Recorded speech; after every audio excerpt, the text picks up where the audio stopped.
Ladies and gentlemen, boys and girls, and everybody in between, welcome to another episode of the CHAPS Chat. Cats, a part of the Hoops Crew Media Network. My name is Jake. Maybe you can make me out through the pixelated country internet. I'm getting in there before anyone else does this week. My internet's shit. I get it. I'm joined by Sambo and Johnny. How are we, chaps? Good. Oh, I can't hear Johnny. Yep, sorry, I had myself muted. No one could hear him. That's quick out the gate. I That's fell early into that for trap. for a mute faux pas. Gosh, nothing more embarrassing. Literally, nothing more embarrassing on this earth than muting yourself. Just the worst. It's just the worst. It's fine. Absolute worst. I don't think people comprehend how bad your internet is, Jake. Like they look at it, and I feel like people think you're like just lazy or something. You're like, no, you just haven't turned the pixels up on your screen. Yeah.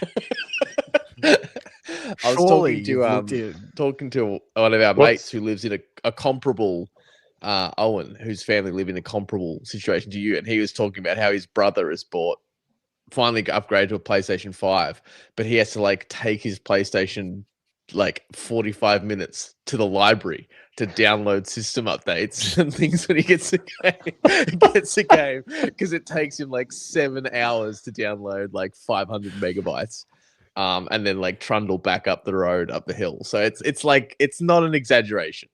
No, you're in the sticks. You're in the sticks. What's your megabytes like? What, 20? Oh, do we want to do an internet speed test right now, live on the pod? Let's do it. We do I do it so everyone can see as well. I was going to say like a face reveal on the pods. We're doing the internet speeds reveal. Baby May says, sorry for hassling you about your internet. Smart to open with that each episode, I guess. Also keen for tonight's yap, folks. No, we're keen to have you here, and not the only one. Absolutely, it's definitely not just you. Jake have a look. Routinely gets kicked around the podcast, mate. I bet some people have just got like a cloth over Jake's image. Yeah. So they don't have to look. They should censor it. Yeah. Just get a little bit of they should. That'd be the right way to go that part of the screen. just pin a really high res picture of me, a screenshot over the top. Yeah, exactly. Tonight's show, Cats split results in double dose-a-roo. That's where we're at. 2 games to recap tonight, because the AFL women's season got off to a start. It was certainly a start. I think Johnny's going to have to pull Sam and I back off a ledge on this game by the sound of the group chat, if that was anything to go about it. Yeah. At least we'll be jumping together, Jake. Not me. That way, I think John will wave to us as we fly past. Yeah, I think I am on a whole different thought. Yeah, here we go. Than you guys. Good. It'll be a good conversation then. The internet has returned a download speed of 23.8 megabytes per second and an upload speed of 16 megabytes per second. That's where we're at. It's a miracle it stays connected, to be honest. It is. Touch wood. Yeah. Touch wood. Yeah. Oh boy. We loved hearing from you in the chat, so please chuck the bad. comments in as we go. Before we jump into our recaps of both the AFL women's and AFL men's games from the weekend, got to say a big thank you to our glorious sponsors, Cyril Cook Florist. You can visit them at www.cyrilcookflorist.com.au. Phone them on 035 222 2244. Or you can visit them in person at Shop 1211 Leather Street in Breakwater. And remember, make use of our offer code CHAPS10 to get 10% off your next purchase with Cyril Cook. And if you are a Cyril Cook member, you will get an additional 10% off for a total discount of 20%. So use CHAPS10 at checkout and make sure you're signed up to be a member of Cyril Cook Florist to get 20% off your next purchase. Support the businesses that support us.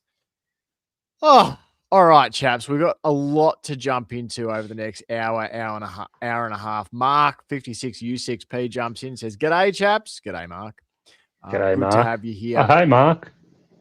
Oh, I need that sound drop, Colin. We need to clip that sound drop. Oh, hey, Mark. Let's, for God's sake.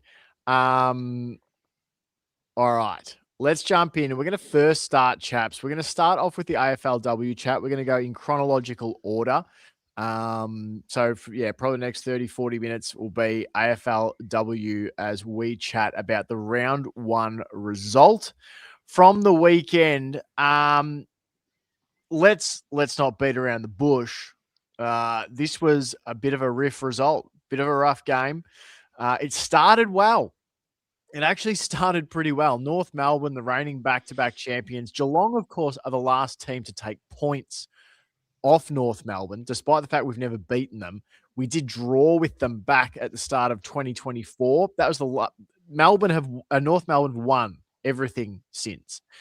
North started with the first goal of the game via the boot of Tess Craven, but it was Amy McDonald, a dark-haired Amy McDonald. Do you know what? We need to call her Emo McDonald for the rest of this season. Emo McDonald kicked the responding goal for the Cats. North fired back via the boot of Alice O'Loughlin, but Bridie O'Rourke, promising youngster for the Cats in what I believe is her second year, responded again. And at quarter time, the Cats went in up 2-2-14 to 2-1-13, and it was a fairly hotly contested game. From there, though, North really did just take control of this game. They goaled from the boot of Jazzy Garner after 7 minutes, 44 seconds. Talia Randall followed that up. Blaheen Bogue, who is just an absolute superstar, I think only in her second year of footy since coming over from Ireland. She goaled twice to end the first half. And North Melbourne had gone from a point down to 22 points up at halftime, 38-16. Third term opened with a goal to Alice O'Loughlin. For the Roos, the Cats had a couple of behinds and then a goal to Jackie Parry to bring the margin back. But from there, it was a procession, chaps. The Cats would not goal again for the rest of the game. They would manage 2 behinds as North Melbourne poured on the punishment. It was goals to Ruby Tripodi, Talia Randall with her second, Vicky Wall with her first, Kate Shearlaw, Tess Craven. And that was just in the third term as North stretched the lead to 12-5-77 to 3-7-25. The final term was the Roos, goals to Blaheen Bogue, Talia Randall, and Bella Eddy to round out a resounding 15-10-100 to 3-9-27 victory. Statistically, the Roos were significantly on top. They led the disposals by a fair chunk, 310 to 267. Inside 50 is relatively even, in fact, 43-37, and that'll be some of my biggest feedback, I think, will be around Geelong's connection going from the midfield into the forward line. I thought they let themselves down a fair bit there in a couple of ways. Clearance is relatively even. Contested possession pretty even. North had a much better spread of uncontested footy, 176 to 142. They marked the ball better than the Cats, 68 to 44, including 11 to 2 inside 50. And they out-tackled the Cats, 61 to 45. I know, Johnny, that you do skew, I think, a little more positively on some elements of this result. So I'm going to save you to come in as a bit of the palate cleanser second. I'm going to hand pass to Sambo first on this one. What did you think? First hit out of the season under Mick Stinier. I found it really hard to watch, to be totally on. I think partly, and I'm sure like Johnny will allude to this too. I think it's partly expectation. I think I'd partly built myself up too much. I'd I'd pumped up what was possible maybe too high. And even in our preview, I did say, obviously, we don't want to get carried away. Like, things can take time with a new coach. So I knew it, but I did secretly, like, kind of think, oh, so much has changed for the Cats. We could be a completely different unit. We could kind of come out and like shock the Roos. They might go into this going, it's just, the Cats, we know where they're at. And so I don't think my feeling is purely based on like us being awful. I think it's based on the fact that we probably have improved. There are probably signs of improvement, but my expectation level was very high. And I think what we saw on the weekend was basically a bit of a reality check for myself that, you can only change so much so fast. I thought the game style was evident. They're talking about the pumping up the handball numbers a bit. That was evident. And when that was working, it did look really nice. But I thought more often than not, we just weren't making great decisions. We knew we wanted to handball it. And even Stinia mentioned that at I think it was the halftime break. I can't remember which break it was now. But he was saying, like, I know we're trying to handball it, but, if you're under pressure, feel free to kick it long. Feel free to kick it long and give yourselves a breather. And then he used the word like create. More often than not, what we're trying to do is create. And I like that approach that they're trying to be creative and proactive with their handballing, but it kind of sometimes looked like working around in circles of ever increasing pressure and danger. And so I think that there was some signs, and I'm not completely negative. But I do want to let Johnny kind of have his say. But I just think that there was some stuff that, especially as the game wore on, that looked shockingly similar to last year to me. Some of that, the structure falling apart, and like 2 or 3 players going to one player, peeling off their player when they probably should have stuck with their player, let someone else pressure. Like chasing, ball chasing a little bit. There was a couple of the playmakers, like those key staple Cats, that I thought were a little bit like they just weren't as present. And I don't know if I want to name names this early in the season because I don't want to be too like, oh, that person was shit. But yeah, there was just a couple of people that I expected to come out and rip this one open that maybe didn't. And there was another point I was going to make there. I do have to, I suppose, tip my cap to the Roos, though. That's the other point. The Roos were just so impressive. Like, watching them, I kind of wished it was a neutral game and I could just appreciate them, because it was like sometimes they were the better, playing the game better, and sometimes it was like they were playing a different sport, which is what I said to you guys in my group chat. It was like, oh, this is just so far and away different to how we're able to execute currently. So yeah, I think my expectations were just a little bit shattered. And once I've got this out of the system and heard what John's got to say, I'm looking forward to pumping up some positives. But I do feel like the disposal inside 50 was pretty bad. I would have loved to have seen Sheer. Maybe she's not able yet. Maybe, they're still working through some stuff, but I would have loved to have seen them pull a bit of a lever with her and go roam a bit. We want you delivering it into the 50. Because she was, we just weren't giving her the right kind of supply to affect the game. And the last note is, I just find this short season so tough to deal with. Like, I couldn't help but have this looming specter of, like, we're already running out of time. It's the first game, and it feels like we don't have time to fix these issues.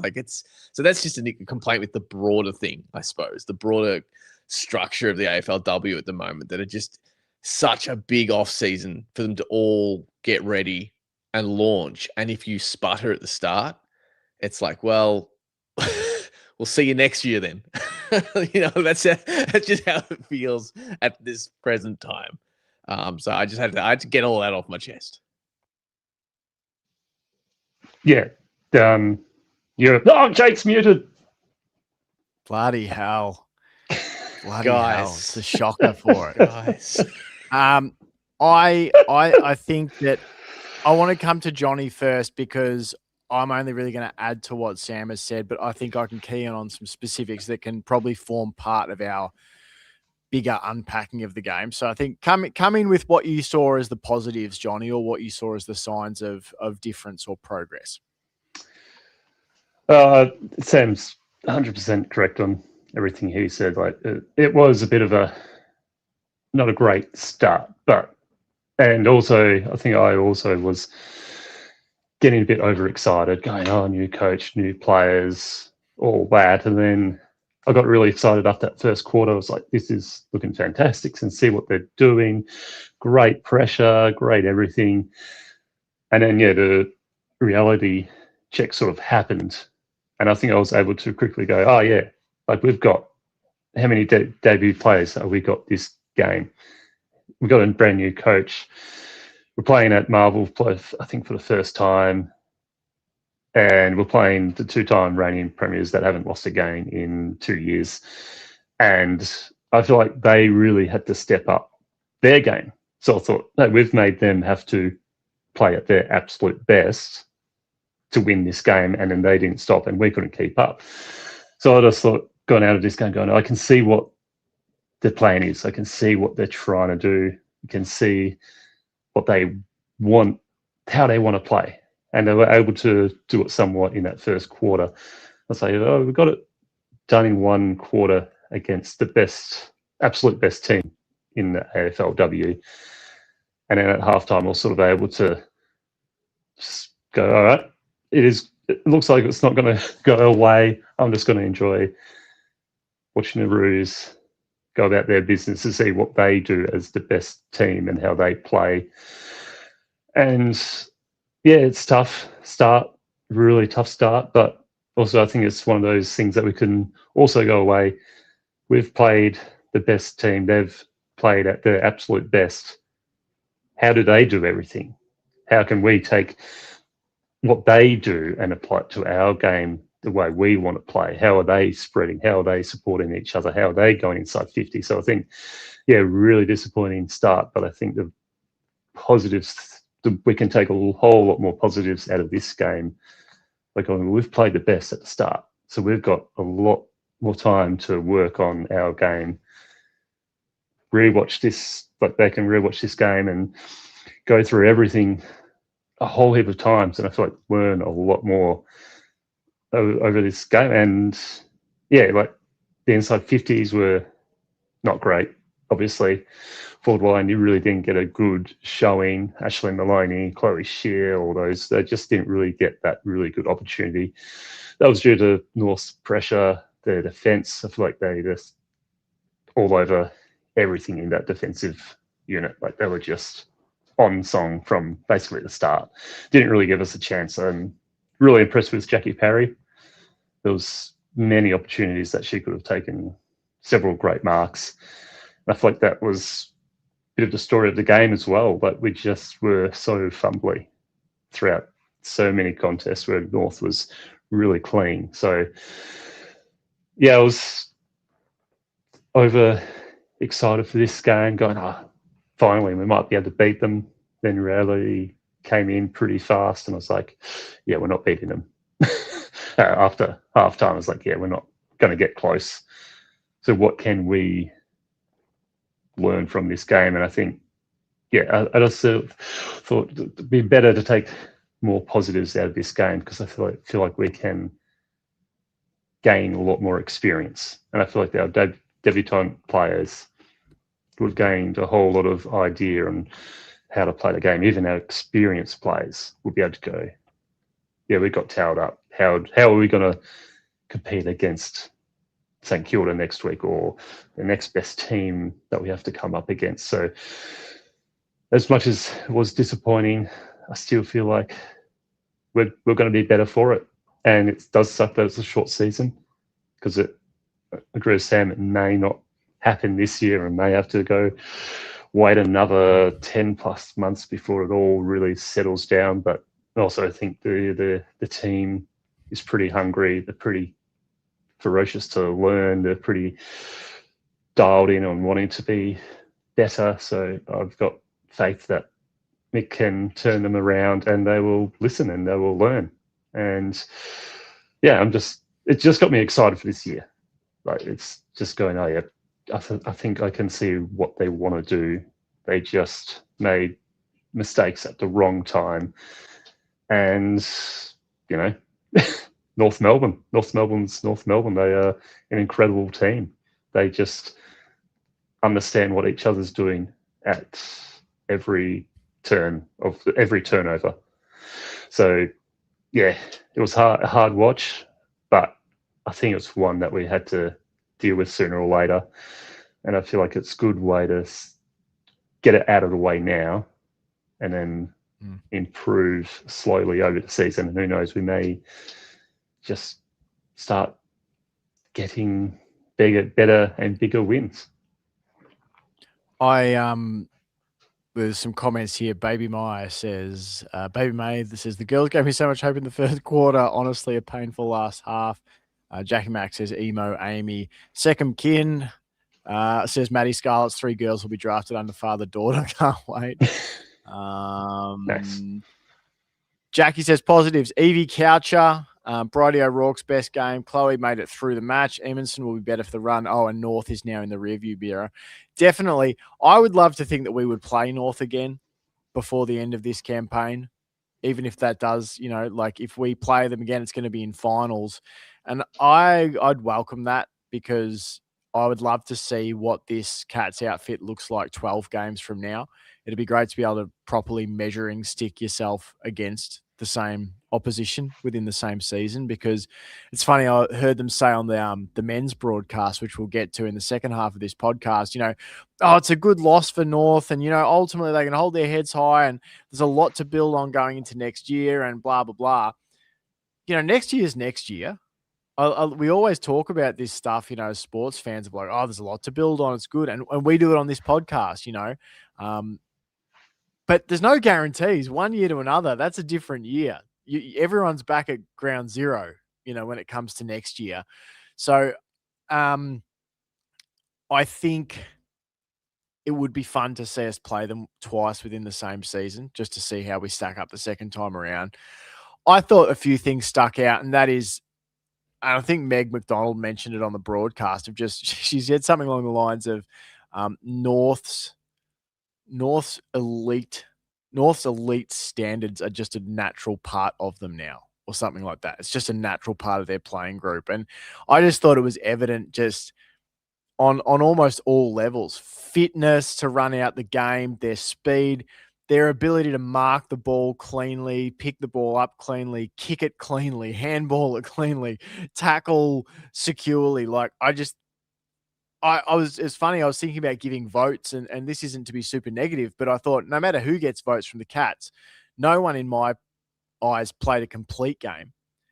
And then I flick over to, it's all a partial grade. You flick over to North and go, who didn't play a complete game?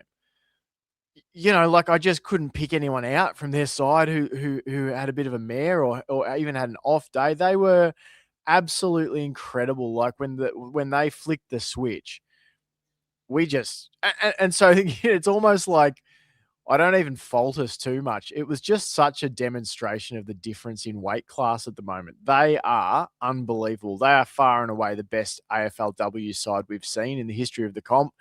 They are much better than I think that the best Adelaide teams. I think they're better than the best Brisbane Lions teams. I think this North team has reset the bar for what quality looks like at AFLW level. So that was pretty amazing to watch. But yeah, I just thought we let ourselves down a bit too often. I thought we would do the hard thing and then muck up the simple thing. We'd win a really good contested ball and then deliver it poorly, or we'd fight to the front of a pack and then drop a mark. Like, it was like we just couldn't get everything on the same page at the same time. We'd finally get a good entry inside 50 and drop the mark, or we'd finally lead well and we'd miss the kick. It was just a little bit of everything, I thought, outside of that first term. And it's just amazing. I think the big standout is North were able to maintain their standard, their fitness, their hard running, their pressure, their disposal right the way through. We could do it for one quarter and then it dropped. Then it dropped off. So I suppose that's where you start. That's the benchmark. Everything moving forward has to be at least what that first term was. That's about how you'd see it, isn't it? That's got to be the minimum standard, is what we did in the first quarter. Absolutely. And trying to get back there. Sambo, circling back to you, what are your sort of takeaways there from what we've talked about so far? Is there anything to add from your perspective?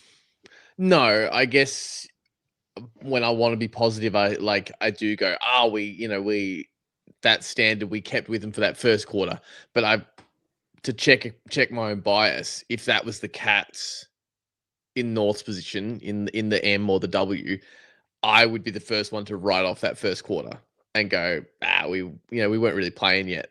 Do you know what I mean? Like we're probably about to do it in the men's. Exactly. So I don't know which is true, but I'm not too quick to I think we definitely played better in the first quarter, obviously. And maybe playing better isn't the right word. We competed better in the first quarter, but I'm not 100% confident that I could say, and North Melbourne were trying their hardest as well.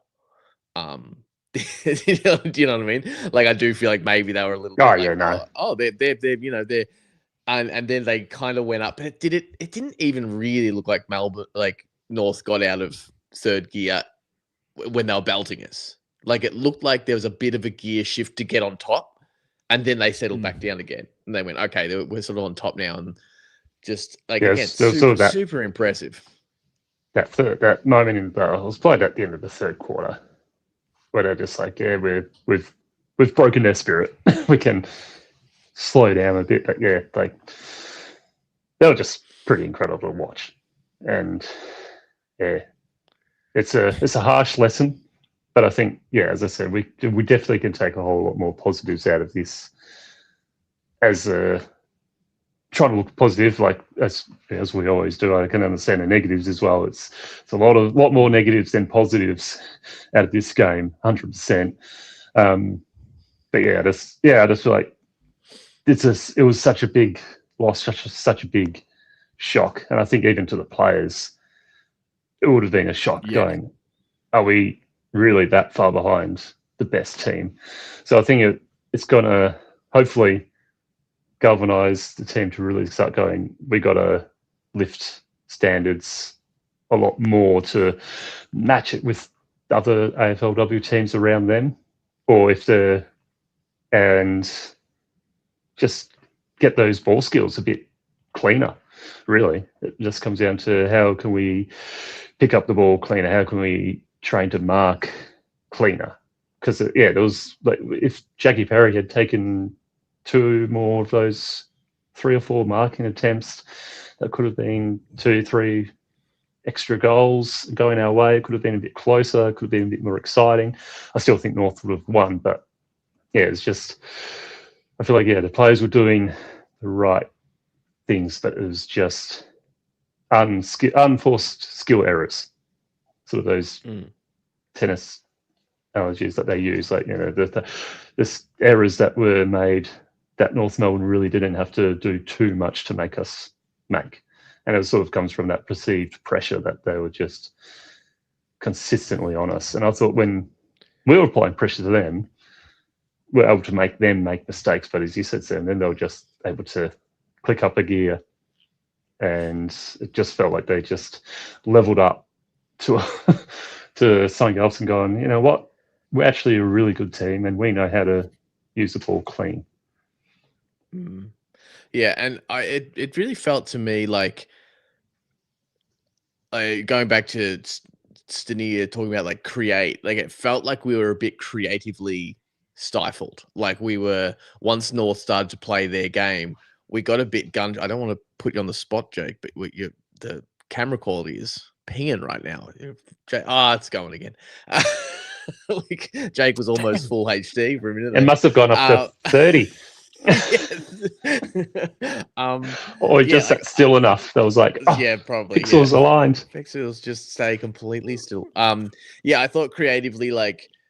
when we had the ball, we were wanting to hand pass it, but it's that thing we talk about of the the two modes, the attack, and then when you lose the ball, you switch into defense. It was like we were preparing to switch into defense before they had the ball, so we weren't creating a lot of really exciting proactive options. It was kind of like the person with the ball had like a semicircle of options behind them and up to the side of them laterally, but nothing like forward. So there was this real like sluggishness, even if we were like the ball was moving fast, like pinging from one player to the other. It wasn't moving up the ground fast unless we kicked it long. So there was this sort of, and I can't imagine that's structural from an intentional point of view. I imagine that's like, oh, if it turns over, I'm going to need to chase this player back, and we're all a little bit like edgy and playing in our fears a little bit. And so that's something that I think we can learn from and take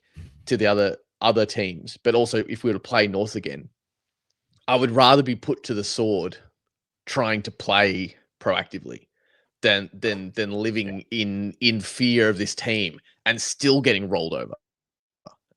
You know what I mean? It's not like we were even able to drag them down and play this like stagnant style. So we were like, we wanted to play this fast style, but it just wasn't in a forceful way. There was no momentum to it.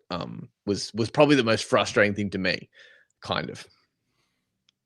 Well, that's probably what the North Melbourne men would feel that they did well in their game, that they did take Geelong on and just tried to go head to head with us and play well, and they took it on and they lost 125 to 110, but they would probably take that loss over trying to play it safe. Yeah, sorry if you've been living under a rock.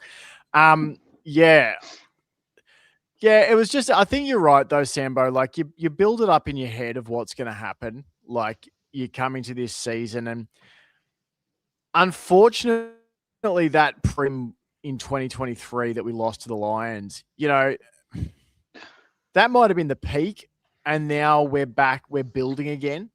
I think it's always been like, oh, that's our level, and that's where we are now. We're a prelim team, but maybe that's just not the case. It's actually that we've dipped down, and sort of water has found its level, and we're going to have to find a way to get back to that. I'll be really interested to see how this whole first 12 games under McStineer unfolds. I've got some good faith in the team and Mick. I reckon they can turn it somewhat around and get the season on a good track fairly soon. Oh, yeah. Wait a second, chaps. Oh, hang on. Sorry, I have to interrupt us for a second. I have to interrupt us because someone's just dropped the code word. Moko in the chat has just said giddy up. Oh, shit. We all know what happens. Roll it. Moko says giddy up. Let's call it. It's the halftime horse. Come on in, halftime horse. Hopefully it's loud enough this week. Everyone can. I still can't hear it at all, so it's definitely not loud enough. Absolutely sprays. You get your cordial, you get your lollies, in my own dimension. A spray from the coach. Lollies, absolutely sprays. Contemplating life choices. Halftime's about. Speaking of halftime, I don't know if Moko. I was playing Project footy the other night, and it was half time, and good old Broden is doing the commentary and goes, all right, now the coach is coming down to give the players a halftime spray.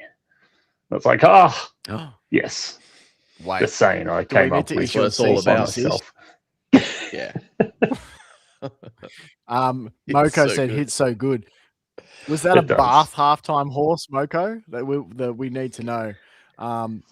Baby May says, "Oh goodness me, is this some new terminology I need to learn? What is the halftime horse?"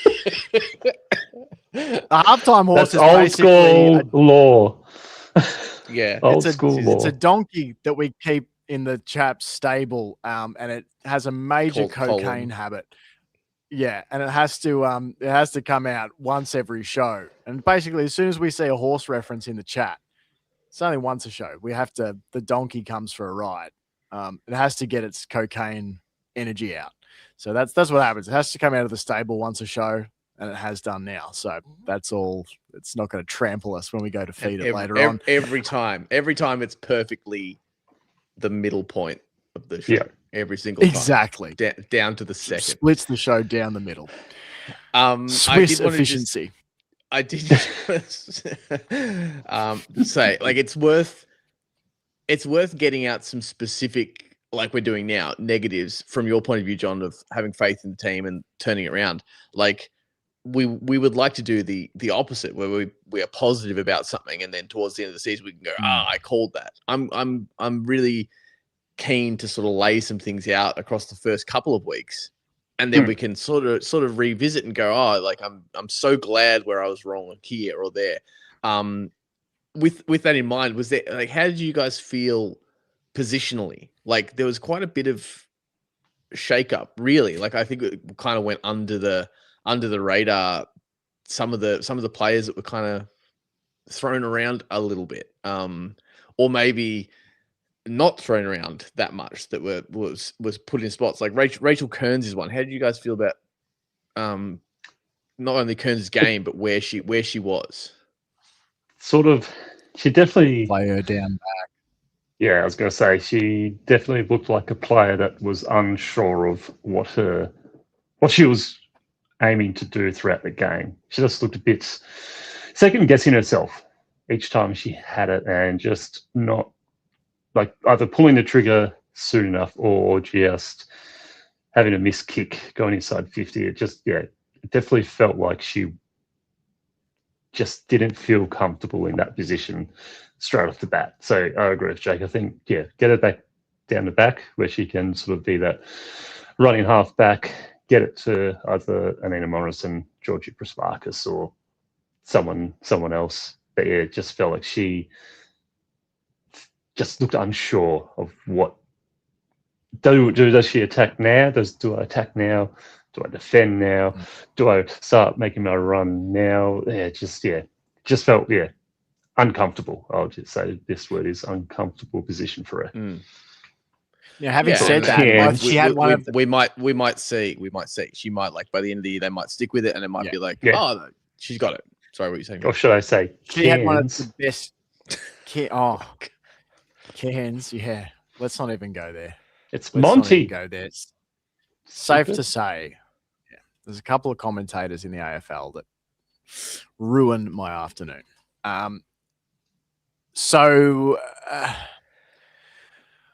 She had one of the best kicks of the day, Rachel Kearns, too. I can't remember if she kicked to the lead to Michaela Bowen early in the first term, where she kicked it out in front, and I think it was Bowen who led from behind her player into space. I think it was, or maybe it was Chloe Shear. I can't remember, but someone in there. And it was Shear. I saw the lead coming, the drawn by the kick, so that was great. But I don't honestly, like, we'll see. We'll see how this positional change goes, but it annoyed the shit out of me last year when they started it, because 2024 and some of 2025, Rachel Kearns had found her confidence spot. She had gone down back to play as a defender. She looked like a player transformed.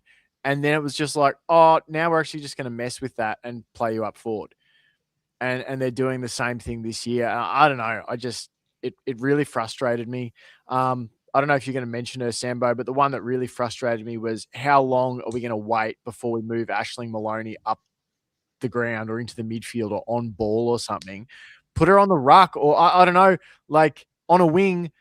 As soon as she started touching the ball, good things started to happen. Like, it wasn't a coincidence to me. She ends up with a goal assist.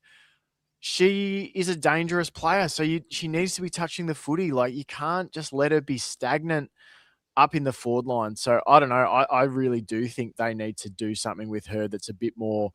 She's someone who I would like to see changed more. If she's locked down inside the forward 50, put her up near the ball. Yeah, especially when you go, Seb. Okay. I agree, but I feel similarly about Shear. Now, I don't necessarily want Shear roaming all the way back to, like, being on ball or, like, helping in defense or on the wing. But I would like, and this could be like a player. It might be not that they're telling players don't do this, but the players, just their instincts aren't yet, like, letting them do these things. They don't want to do the wrong thing, so that can be a bit stifling. But I'd like to see Shea take some marks like on the arc and then wheel and kick it to someone. Like I would really like to see her be that lead up chest mark on the arc, turn around, and I think Parry, to me, and now I don't know, like I don't think Parry's a better player than Maloney or a better player than Shea, but to me Parry is the pillar. Parry should be the constant tall key forward target, and then Shea should be able to have a little bit of license up to the arcs, and then Maloney should be able to like kind of roam and go wherever the play needs her to be. That's kind of how I feel about it. It felt like we kind of had 3 pillars in there and nobody to get it to them.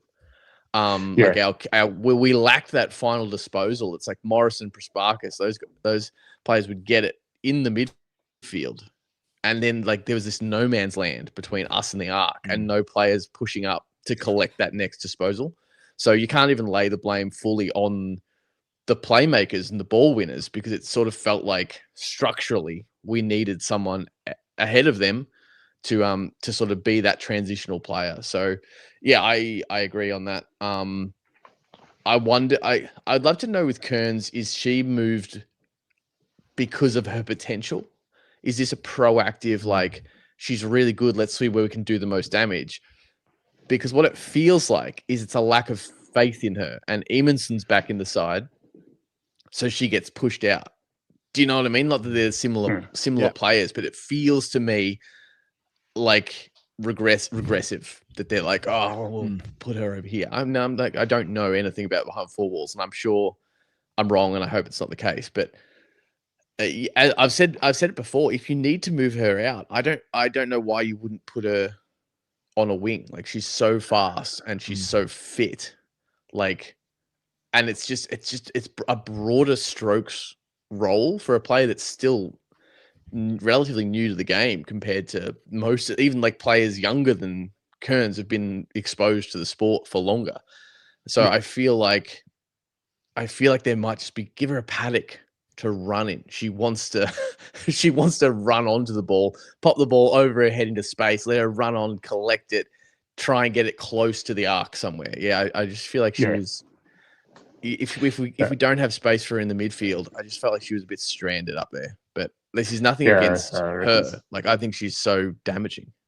Yeah, absolutely. I agree on all those points with Maloney and Shea and Parry. Oh yeah, so I think Parry did her best to be that pillar this game. It just couldn't clutch those marks, but also doesn't help that we didn't really have enough players of Chloe Shea caliber kicking it in, or Ashley Maloney kicking it in. And Prasparkas and Nina were doing their absolute best, but they're also, we want them getting that contested ball out to the other players that can kick really well inside 50. So yeah, I think we do need Maloney up, roaming a bit, maybe like on the half forward, where she can just push up into the contested area and then kick it inside 50, because as you said, Jake, once she started having a bit more impact in the game, we looked a lot better. Like it looked a lot more damaging. Yeah. I think there's a problem when you've got 4 marks for the game between Shea, Mason and Parry. Yeah. And in fact, 4 when you include Aisling Maloney. She didn't have a mark. So, and to me, I look at that forward line and go, she ended with 11. She had the most of those players that I've just talked about. Yeah, she only had 4. And Shea, I know, is coming back from a long-term injury, but I also thought that, I don't know, and maybe I'll be interested to see how we go with selection this week. I probably was a bit surprised when I saw Bowering was playing as a forward, to then sort of go, okay, interesting. We've played her sort of as like a pressuring kind of smaller forward, and left Kate Sermon on the bench as an emergency.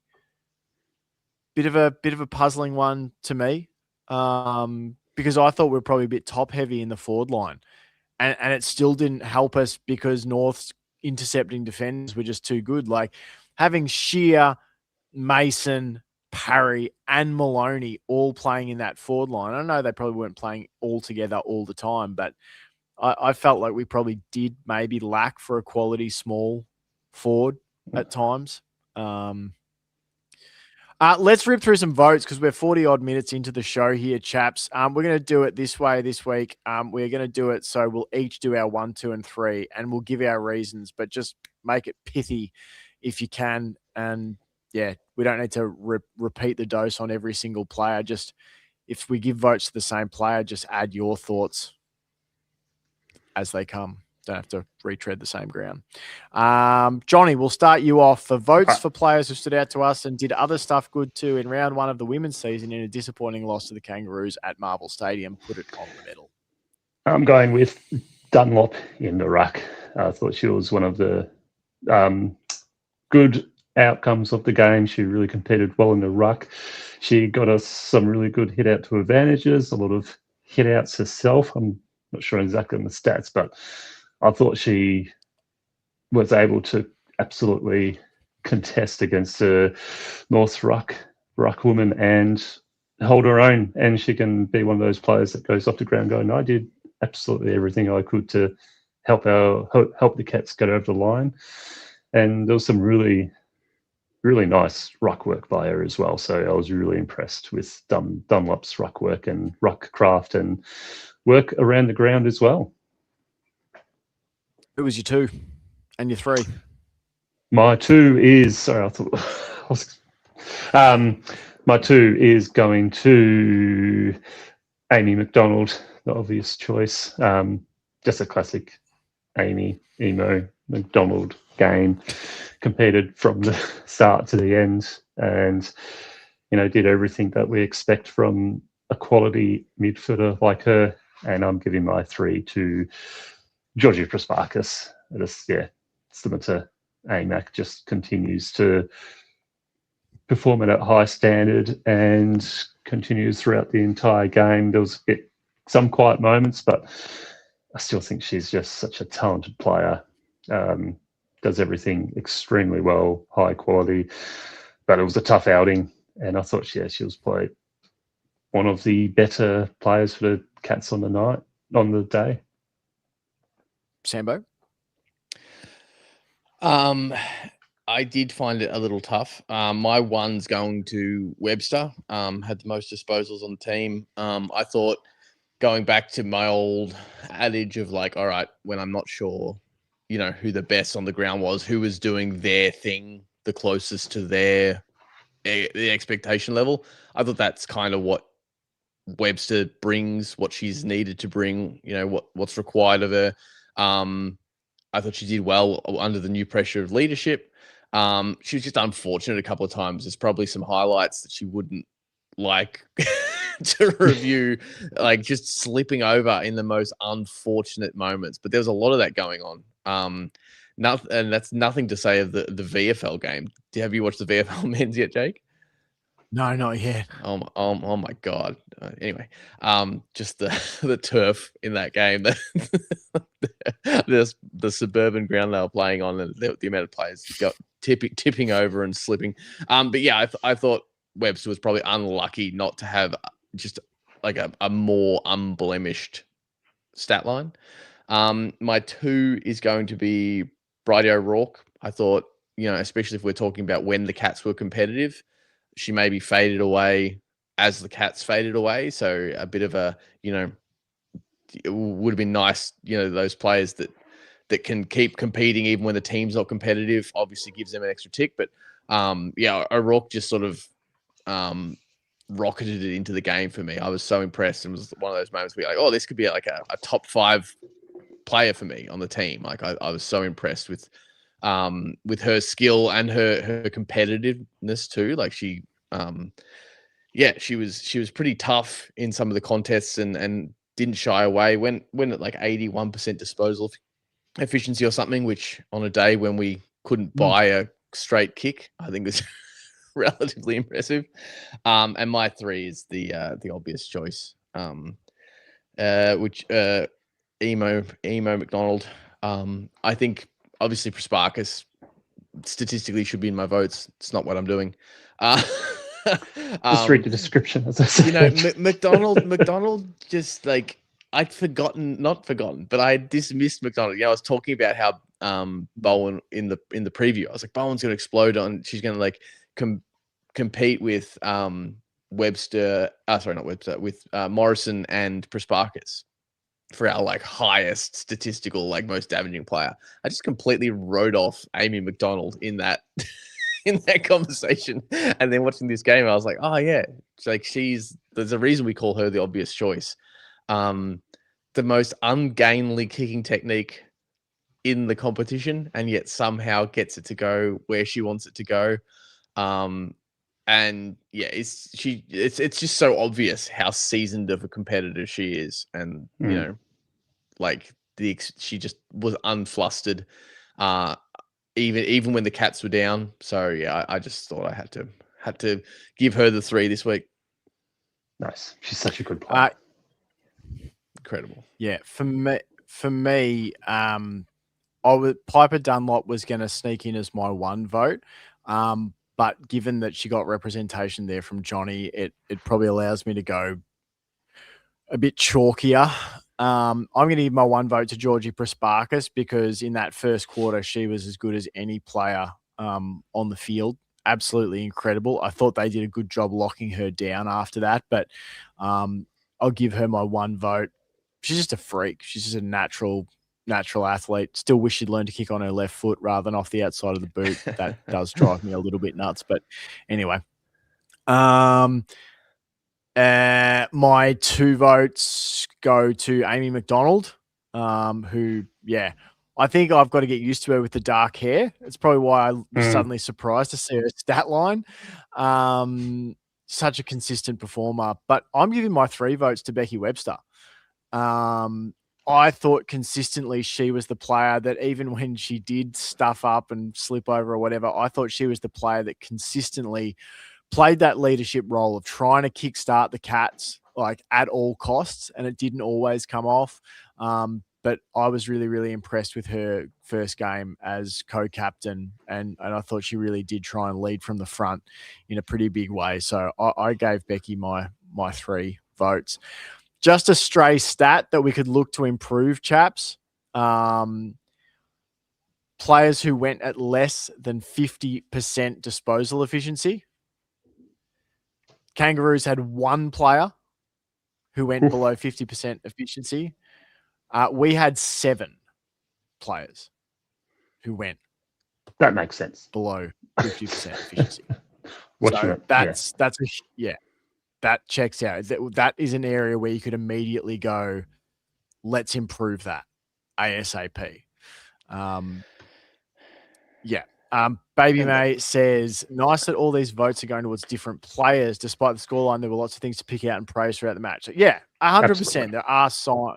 There are good things to find, but as a team result, it was a very disappointing outcome, is what we'd probably say.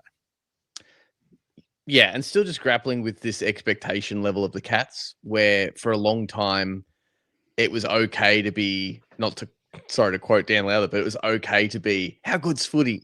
How good's this? Yeah, the Cats have a W. Like we were just purely 100% positives, just allies to this team, fans of this team, and now we're at a transitional point where the team's starting to try to be competitors in the league and actually push. So you can I feel like there's this friction sometimes where I'm happy to go back to how good's footy and just watch because it's the Cats team. But like there's a push within all of us, I think, to be like, but I want them to be like really, really good. This came out as part of the chat around, I think it was the WNBA last year, a couple of years ago, where the players were saying like, you know, we need to be able to be criticized on the basis of our performances.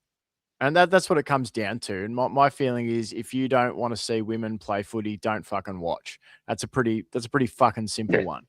But if you are here watching because you like footy or you like women playing footy or whatever the case may be, I think it does justice to the league to fairly critique it. If you're going to critique, you know, how the game unfolded, how the skills were executed, how the game plan is evolving or not evolving, whatever. That's fair and needs to happen. Like, if we don't do that, then what the fuck are we doing? Like, Yeah, it's sort of. I think that's part of this.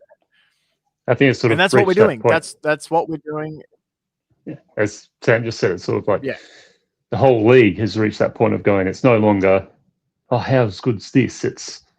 This is where we're at. This is where we need to be at in the next few years because it's getting serious, and it's just not really a fair thing to just go, oh, how's good's this? Women playing footy, how good is that? Sort of, they want to be told where they need to improve. Where can we get better? How can we get better? And that's what we're here to do as well, is be positive, but also critique when it needs to be critiqued. And no one better than three dudes who never white played males. Professional. I was going to say, the thing is, three middle-aged white males. I claim to know absolutely fucking nothing about footy apart from being able to compare it to what I've watched outside of that. Yep. The whole thing is, though, you want it to be open to the same kind of media presence as men's sport. That's what it is for me. Like, I think we should be having the same footy-focused media arguments that we do in men's sport. In fact, I wish we could get some of the fucking bullshit out of the men's media coverage of sports, like the endless sort of off-field rumor shit. Can't we just talk about the sport in both men's and women's? Can't we focus on that? That's kind of what I long for is a focus on the footy itself. Not to say human interest stories aren't good, but the kind of gutter journalism stuff, I'm not that into. And there seems to be a lot of that. So let's talk about the footy in terms of stoking rumors and all that sort of shit. Yeah, absolutely. I was just going to say on the proof being in the pudding with the AFLW is look at North. Like, they have taken what those first big premiership sides did, the Crows, the Lions, Melbourne, and they have supercharged it. So we talked about this in the finals last year when people were going like, oh, it's not good for the sport to have such a dominant team. I call bullshit on that because it's the same argument at the moment if you follow Major League Baseball and everyone's saying, oh, the Dodgers are ruining baseball. No, they're not. They've just got way, way better at it than most other people in terms of how they build their teams, how they recruit, etc. This should be very familiar stuff to Cats fans in terms of the men's team. It's not ruining football. It's showing a different way to do it. If it wasn't showing a better way to do it, then other teams wouldn't be copying it. Like, you know, the other sides around us, the Collingwoods of the world, Brisbane, etc. Teams that are going to now look to hang on to their older players and use trade and free agency and all that sort of thing when that wasn't the done way of it. I think a side like North Melbourne is very, very good for AFLW footy because I think ultimately teams are going to rise to the occasion. Look at Carlton last year. They went from, I think, 14th in 2024 to 5th and a prelim in 2025 and played really good footy. So yeah, I think it's good for the sport, to be honest. What North have done, they've shown what can be achieved, and now it's everyone else's job to catch up. All right, now we are going to jump across the gender gap into the AFL men's game. Oh, there's comments here. Moko says, when are you going to get to Zach Butters? When it comes to the Cats in the trade period, when he's wearing the right jumper. Yeah.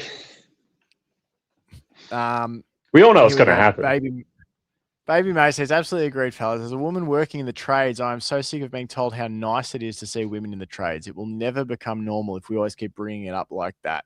Feels the same for AFLW. I agree about the importance of critique, hoping the girls can take some lessons from Saturday. And absolutely they will. Like Mick Stanier, I'm sure, is a coach with a track record of success who will be able to go, the fuck was that? We have, yeah, exactly.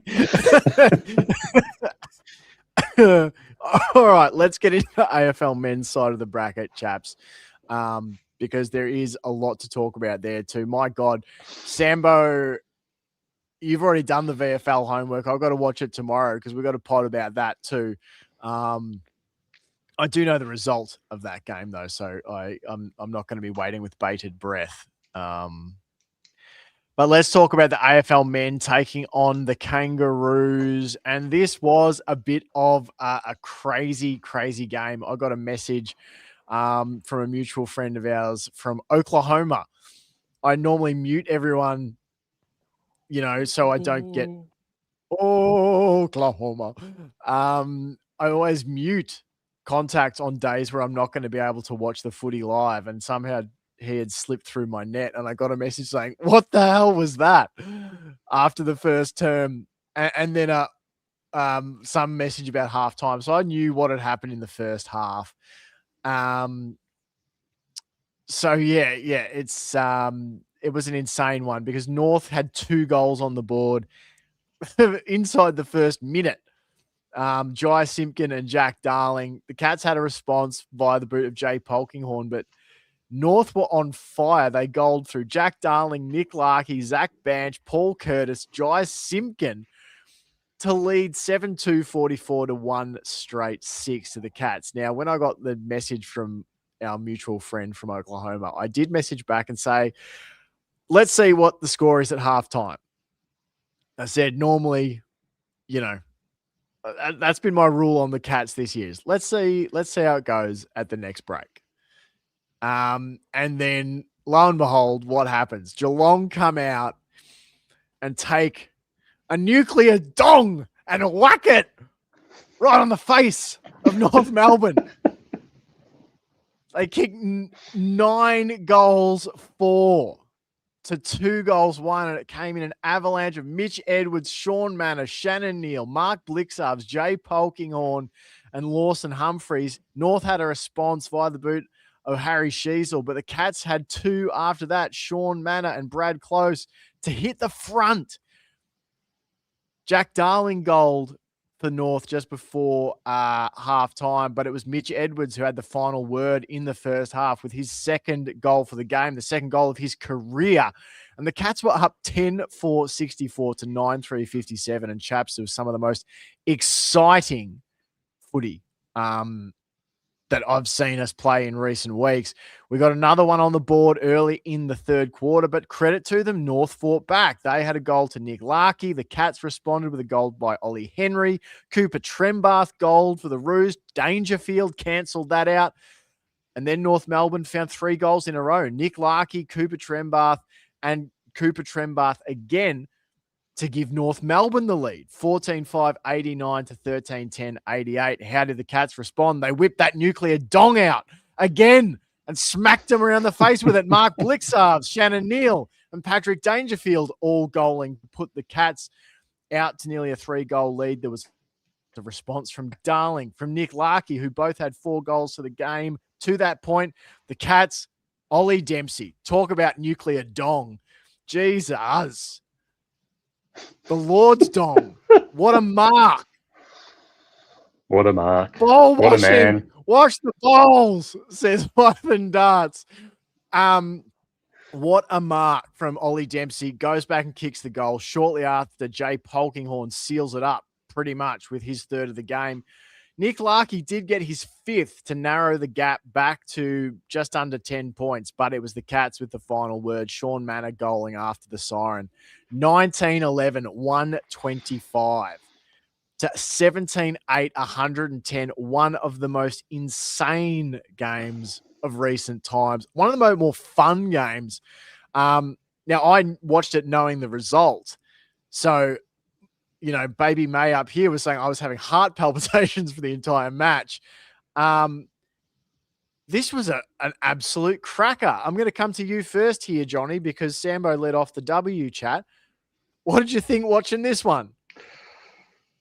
That was just terror, then exhilaration, and then heart palpitations, and then more heart palpitations, and then joy. It was a roller coaster of a game. Well done to North Melbourne. They really did bring the heat on us from the start. And as Tanner Bruin and a few players said, yeah, they just jumped us good and got off on a really hot start, and it was up to them to turn it around. And like everyone was praising Chris Scott and the players for not overreacting, not losing their minds, just remaining calm, going, we know what we need to do. Let's just go out and do it. And boy, did the team go out and do it. They just, well, it's hard to think of a better word than nuclear dong to the face. They were incredible to watch. And again, it was some of the young guys stepping up. Tanner Bruin absolutely stepped up to play an absolute masterclass from halfback alongside Jai Clark, and Hogan Horn just, again, proving why he's been elevated into 23 into the AFL side. What a performance by him. It was just so much fun to watch. It was just like, this is what AFL's meant to be like. Just super fun, fast football, hard-hitting football, tackles, handballs, bumps, everything in it was exhilarating. How good's footy? Win. How good's footy? And the Cats win to top it off. And this was a game that I had earmarked as this could be the one that could trip us up if it was going to be any out of the last three. Like Essendon, Richmond, they may give us a bit of a fight, but I thought North Melbourne's the one that will give us a real fright and really challenge us, and they did. And it was a good one because it felt like a finals game. It felt like North Melbourne were fighting to get into the finals, which they were. And I tell you what, they brought the heat, and then the Cats were able to clap right back and really just drive home why we're such a great footy club, great team, well drilled, well coached, calm, relaxed, and they can just fall back onto what they know they need to do. And it was just, from the disappointment of the AFLW to go into this game, it was just like, that was exhilarating. That was fantastic. All the players were amazing. But there's one moment that is going to be in my mind for the rest of my life, and that was North Melbourne coming out of the defensive 50, kicking it into a dangerous position in the corridor, and then just seeing a flying Irishman deliver one of the most spectacular spoils you ever see in AFL history. That set up one of the greatest goals. And I think that literally that needs to go. I was like, who was that? And had to like wait for the round. Who was that blur? That has to go down as O'Shea Mullen's goal. Because if he didn't do that, we don't get a goal. North Melbourne may, but I just watched that going, wow, what a moment. What a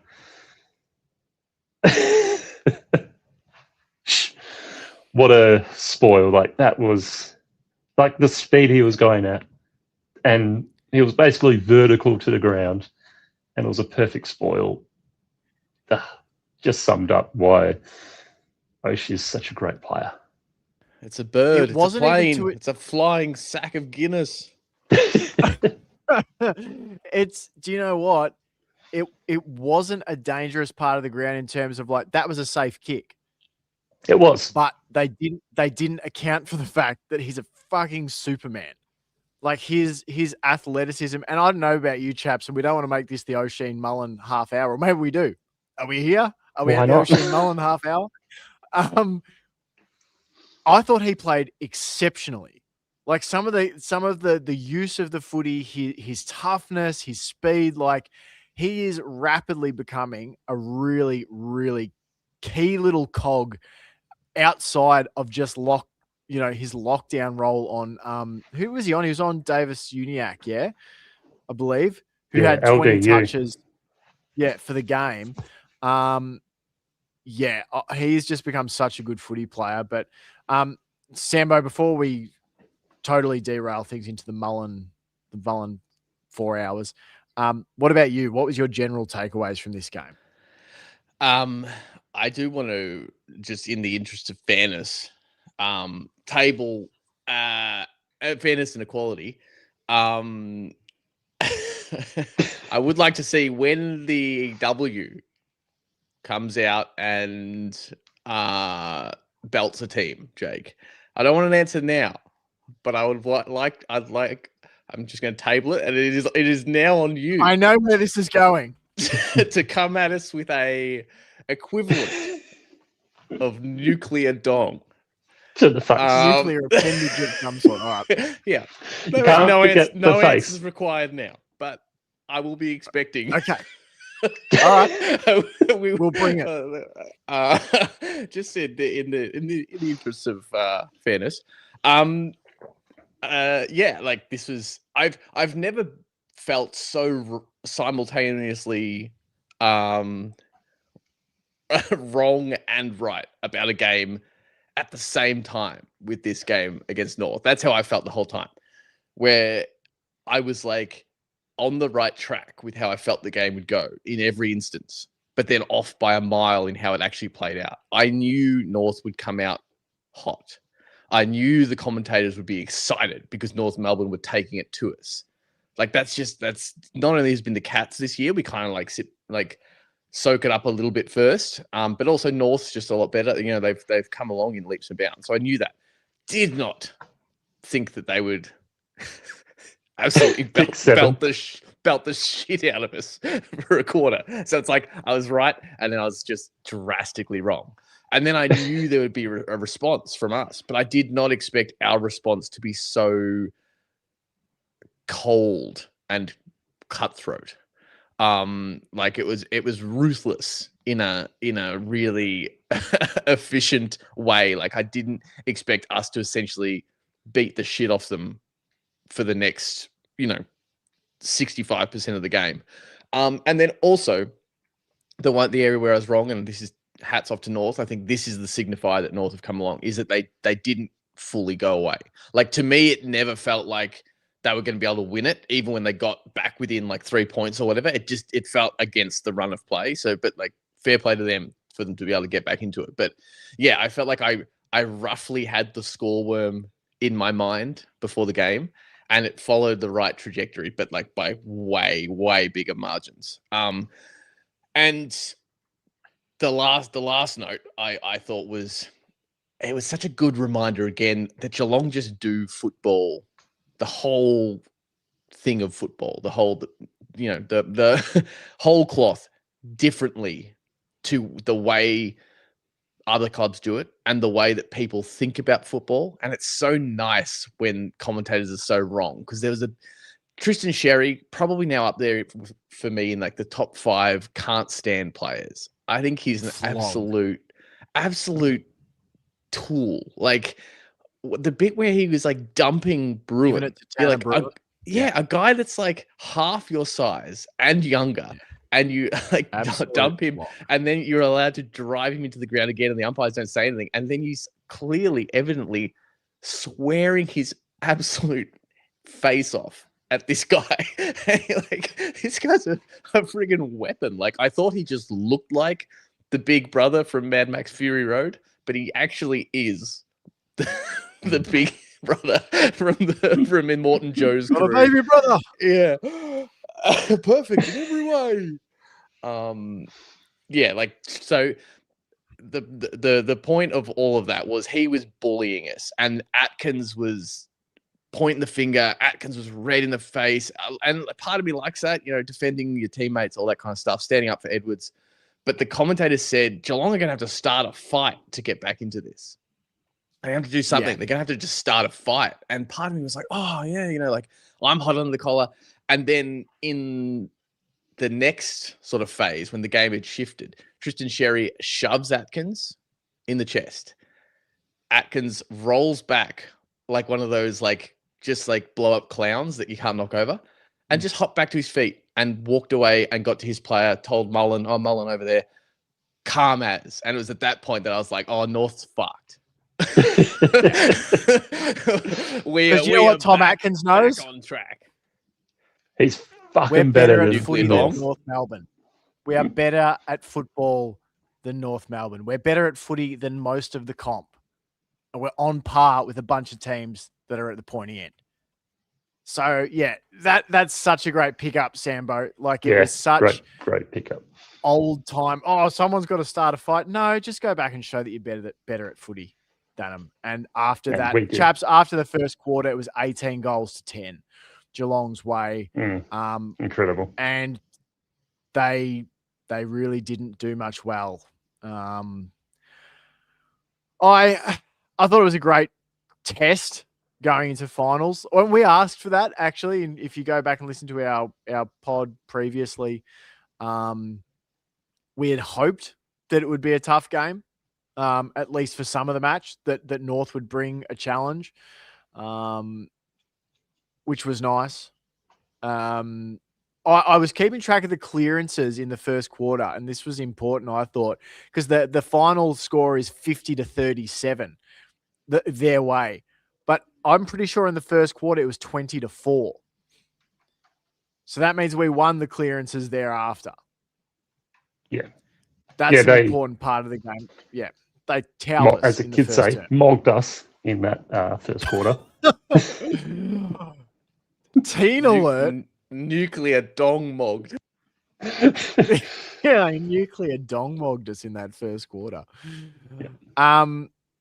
But yeah, I don't know. I was so impressed with the turnaround. And you know, there was a moment where the commentators were up and about. The Roos were up 44-6 or whatever. Baby May says, "How do you do, fellow kids?" And I thought there's North fans around the ground beginning to believe, hey, maybe this is the start of our thing. And we've been there. We've been that up and down team at one point in time that then came out and put down a marker. And ours was that Richmond game in 2007, where it was like, we are not doing this bullshit anymore. We're really good. We're going to, and that could have been the Cats on Saturday. Some clubs go that way. North Melbourne ascend, you descend. But chaps, this game, you know, we talk about matches outside of finals that are like the games that continue to tie the fabric of this Cats club together. There's a game in 2023 where Port came down. It was Melbourne and I believe Port in the same season. And it was where finals were pretty much cooked and Melbourne came down to Kardinia Park and we won an absolute arm wrestle of a game. Gary Rowan knocked Jeremy Cameron out in the first term. And I still remember us in Sambo's lounge room cheering louder maybe than at any point in the 2022 grand final when I think it was Tommy Atkins got loose and spotted maybe his Holmes and he put a kick over the top. Gary Rowan ran on, Stephen May slipped on his ass and Gary Rowan ran in and kicked the game-winning goal. And like that game sticks with me deeply. And this game's going to be the same because when we're down 44-6, you're like, shit, if they pile on more goals here and we have a big embarrassing loss, maybe this opens up something.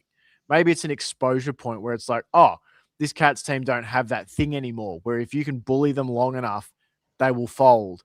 And we just showed we don't. That's not what happens. We are still really, really good at football, better than most of the competitor, and we're not going to just surrender to you. We're still one of those teams that's going to hang around and piss you off for a long time yet, and lots of talent to come through the ranks, chaps. Like 74 tackles in this game, 18 of them inside 50. Davis Jarrah, is that his name on Instagram? He did a great look at how Geelong changed this game, and it was stuff like the pressure. There's a turnover kick, and on the commentary, Gary Lyon, credit to him, had a few great calls in this game. One was where Dwayne Russell was saying, oh, you got to feel for North because, you know, Harry Sheasel's gone down with injury. And it was Gary Lyon who chimed in and said, well, the Cats are down Warrnambool and Wiltshire as well. You know, you need to think that the Cats are down in numbers too. But also there was a moment where I think it was a Lawson Humphreys intercept mark and Dwayne Russell, I think, said, oh, poor kick inside 50. And it was Gary Lyon who said, but it was because it wasn't made easy, basically up the ground. And you go back and watch that play on, I think, Davis Jarrah's Instagram. it's Shannon Neal chasing and pressuring the front half. It's like every possession in that chain for North that led up to the intercept was pressured by our forward line. And we've said it year on year, chaps, it all starts with the pressure in the front half for the Cats. If we do that, we're going to beat a lot of teams. That's what I think it was some of the players said as well. I think so. It might have been a commentary saying like the Cats start off by playing that back half pressure. And sort of when that's not going away, that's when they start to pull on that forward half pressure. And you could see that change instantly in that second quarter. It was just like a whole different Cat side had just come out and gone, this isn't working. Let's go to this style and just make them sweat on every single possession. And it worked incredible. And the Cats just looked so much more freer and more at home and just like, yeah, we know what we're doing. We're better than you guys. Even if you've got some really talented young guys, where our younger guys are more mature, more level-headed, and know how to kick to a better position than you guys at the moment. So, and also North's going to get better, obviously. Like they're going to be a really good side one day with all the talent they've got. But the Cats are still going to be the same, at the same level with players that aren't as conventionally talented as North Melbourne players, but that's what the Cats do. They would make players that are not high draft picks like Zach Guthrie, Wilson Humphries, Shawnee Manor, Tommy Atkins, Blitz, Tom Stewart into these incredibly versatile, important players that just turn the Cats into a omnipresent threat all the time. Really, really important victory, obviously, because it keeps the top 4 chances alive. We've got a barrack for Collingwood and we've got a barrack for the Dogs. And if we got those 2 results... that they drew with Hawthorn again. I saw that. I was like, what the fuck? Seriously? Yeah. I mean, we can barrack for West Coast too, but I don't know that West Coast are going to get the job done on the Hawks, but I could be wrong. Here's a good stat for you. Hawthorn's only beat one team inside the top 6. Isn't this what happened with them last year? Yeah. I think it was maybe I'm wrong. Someone in the chat might be able to correct, but yeah. Yeah, old Hoyne was talking about the Cats v top 8 sides, and he was sort of talking about how it's like there's a lot to like about the Cats going to finals because they've got the second best record against top 8 sides. But he did sort of allude to the fact that you could look at it glass half empty and go, it's also like half a butchered season because of some of the games they've dropped. Where you're like, what did you do? Like you could have locked up second at like round 17 or something.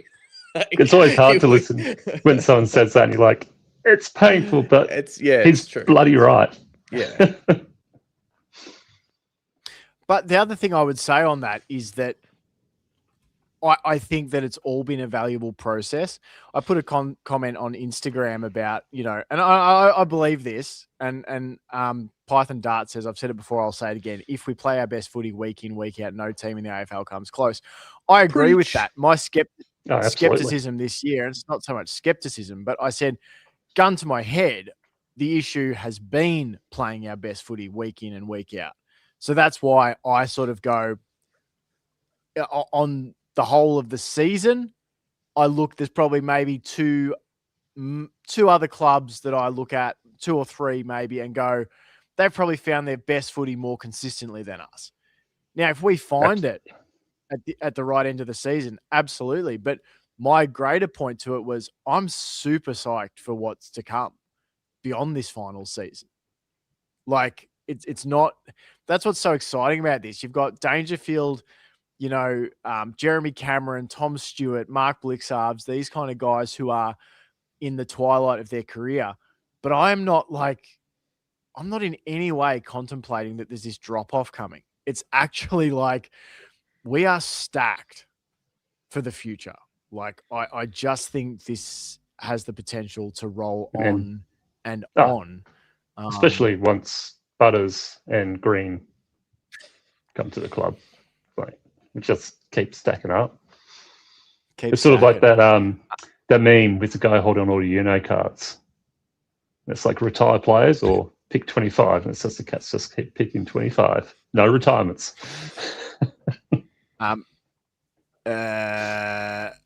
Jackie says, "In Herbert we trust. Let's go Eagles."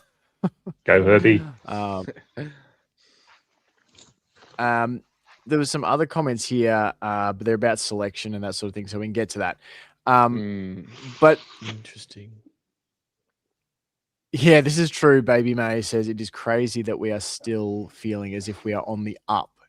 You just know how many other fans hate it. It's true. And I think that's what's setting in for a lot of people is the realization that 2022 wasn't a cliff.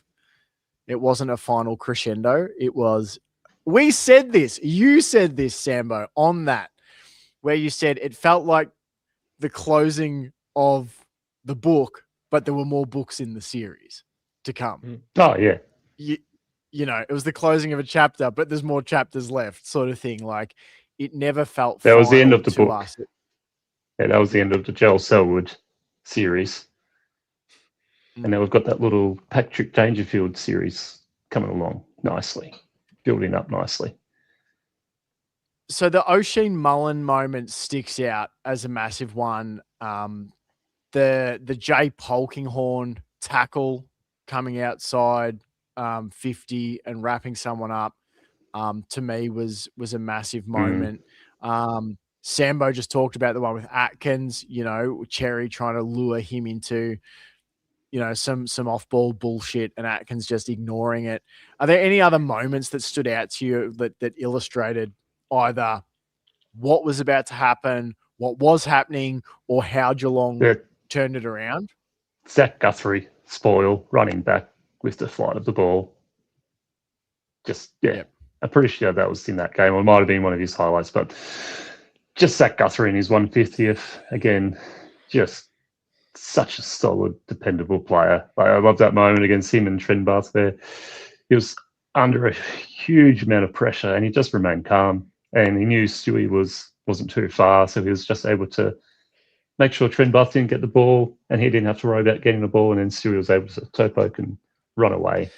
Like, that's a moment that sticks out to me as well. Tell you what, I like Trenbath though. Do you reckon he wants a farm and some cotton on socks? Or? Why not? I wonder where he grew up playing footy. I wonder how many times Dangerfield said that to him during the game. It's like, you look good in hoops. Yeah, I do. It's not often that I show respect to players for opposition teams, but he was one that I was like, yeah, I reckon if we could get him, I wouldn't mind. Speaking of him, and maybe this, I don't know, this isn't, I guess, to your point, Jake, you're asking for moments that stood out, but I think you guys named some good ones. It did feel like we were, and this isn't to say it's even a guarantee he'd be played there with the way he's been, but it did feel like we were maybe an SDK short in the back line. Like one SDK would have gone down a treat. Yeah, he had a bursa in his knee, Chris Scott said. Which is like a cyst that's pretty common in your knee, and they flare up, and it apparently flared up. Yeah, that's just like, I was just looking at the North's inside 50 efficiency was like nearly 40% or something, which is just like crazy. And so part of it was that they were well above us in their inside 50 efficiency. And part of that was how good they were using it early. But it also, yeah, as I said, it did feel, and the commentators said that they're like, oh, the Cats feel a bit short down there. And I was like, I think it's just we lost SDK late. Like, we're sort of just a bit limited with who we've got, or like what options we've got. But yeah, no, it was there was so many good moments. The Polkinghorne tackle was the other one that I thought of. Every time Neil kicks a goal is a moment for me. Yeah, to be honest. Just any time he's near the ball.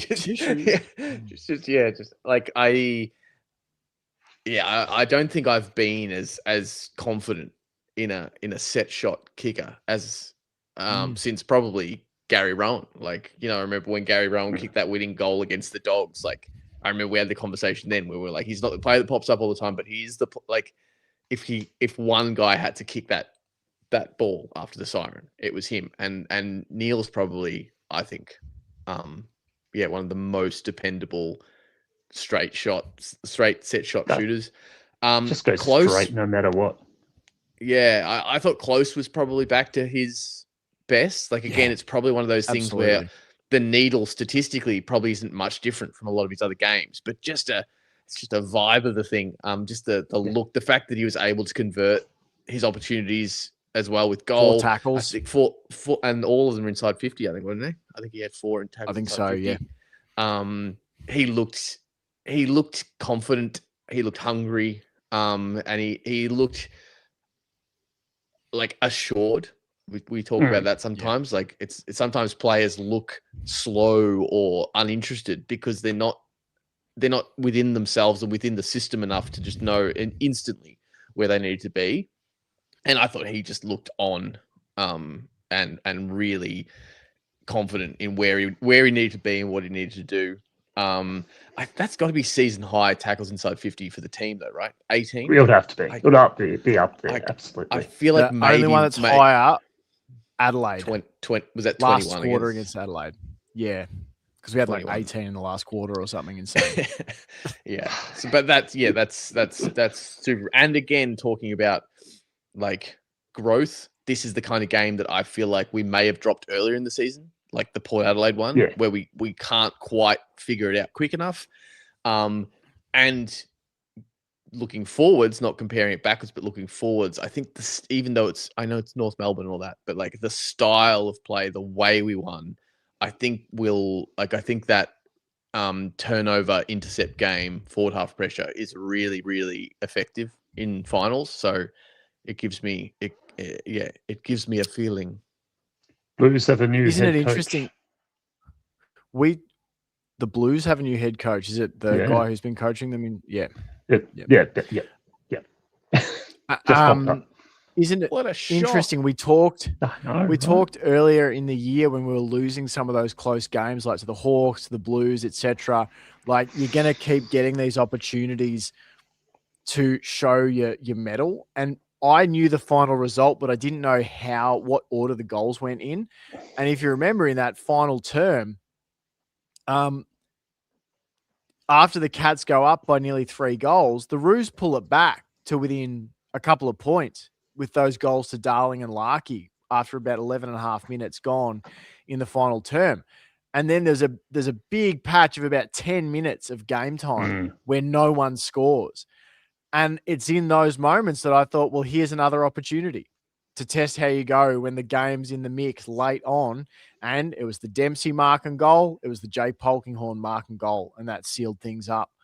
So there you go. Another opportunity to test yourself in a close match. And this time they pass it. So learning on the go. It's big. It's big. And they did it. Also, Jai Clark, like I know he didn't have a statistically huge game. I think he had about a dozen touches at 90% efficiency, by the way. But I just thought Jai Clark has continued to just look really like assured. Like I liked his game almost because he didn't get a ton of it. And just whenever he got it, I just felt really comfortable he was going to do something pretty decent with it. He had one clanger, 1 turnover for the game. It's back-to-back weeks, in fact, where he's gone over 90% disposal efficiency. And I think it's back-to-back weeks where he's been above 80%.